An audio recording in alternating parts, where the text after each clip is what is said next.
আজ 14ই ফেব্রুয়ারি ভালোবাসার দিন।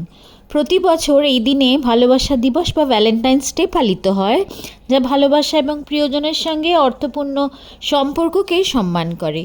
প্রিয়জনের উপহার এবং ফুল দিয়ে এই দিনটিকে পালন করা হয়। তবে ভ্যালেন্টাইন্স ডের উৎসটা এতটাও রোম্যান্টিক নয়।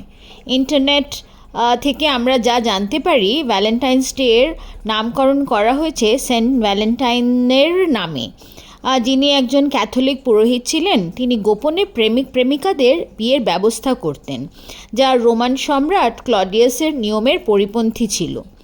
তাই 270 খ্রিস্টাব্দে 14ই ফেব্রুয়ারি তাকে মৃত্যুদণ্ড দেওয়া হয়েছিল। 196 খ্রিস্টাব্দ থেকে এই দিনটি ভ্যালেন্টাইন্স ডে হিসেবে সারা বিশ্বে প্রেমের উৎসব হিসেবেই পালন করা হয়। আপনাদের নিশ্চয়ই মনে আছে, আজকের দিনটি ভারতের জন্য রাষ্ট্রীয় কালো দিবস।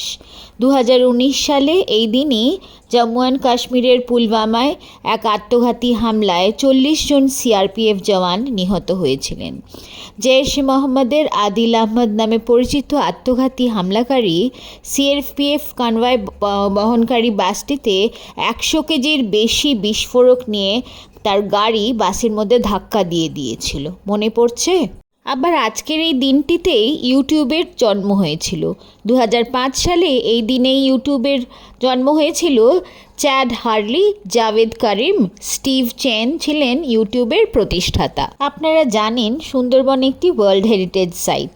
এখানকার জীবন সংরক্ষণ, বন্যপ্রাণীর চোরা শিকার রোধ করা আর সুন্দরবনের উপকূলীয় মানুষদের জঙ্গল, জমি আর ক্লাইমেট চেঞ্জ সম্পর্কে সচেতন করতে সুন্দরবন দিবস পালন করা হয়। বাংলাদেশে 14ই ফেব্রুয়ারি আর পশ্চিমবঙ্গের 21শে আগস্ট এই দিনটি পালন করা হয়। তাই 14ই ফেব্রুয়ারি আজকে বাংলাদেশের স্পেশাল দিন। এছাড়াও আরও নানা রকম ইন্টারেস্টিং ঘটনা আছে ইতিহাসের পাতায় এই 14ই ফেব্রুয়ারিতে। যেমন ধরুন, মুঘল সম্রাট আকবরের অভিষেক হয়েছিল 1556-র 14ই ফেব্রুয়ারিতে, রাজ্যাভিষেক যাকে বলে। তারপর 1881-তে কলকাতার শিয়ালদায় অবিভক্ত ভারতের প্রথম হোমিওপ্যাথিক মেডিকেল কলেজ স্থাপিত হয়। এটি ভারতবর্ষেরও প্রথম হোমিওপ্যাথিক মেডিকেল কলেজ। এখানে bachelor of homeopathic medicine and surgery আর এমডি কোর্স আজও পড়ানো হয়। 1882 সালে প্রথমবার কলকাতায় পৌরসভার নির্বাচন অনুষ্ঠিত হয়। 1929 সালে স্যার আলেকজান্ডার ফ্লেমিং, বিশ্ববিখ্যাত স্কটিশ চিকিৎসক এবং সায়েন্টিস্ট, প্রথম অ্যান্টিবায়োটিক পেনিসিলিন আবিষ্কার করেছিলেন। এই 14ই ফেব্রুয়ারিতেই আলেকজান্ডার ফ্লেমিং নামকরণ করেছিলেন ওনার রিসার্চ ফাইন্ডিংসের, আর সবার সামনে এনেছিলেন পেনিসিলিনকে।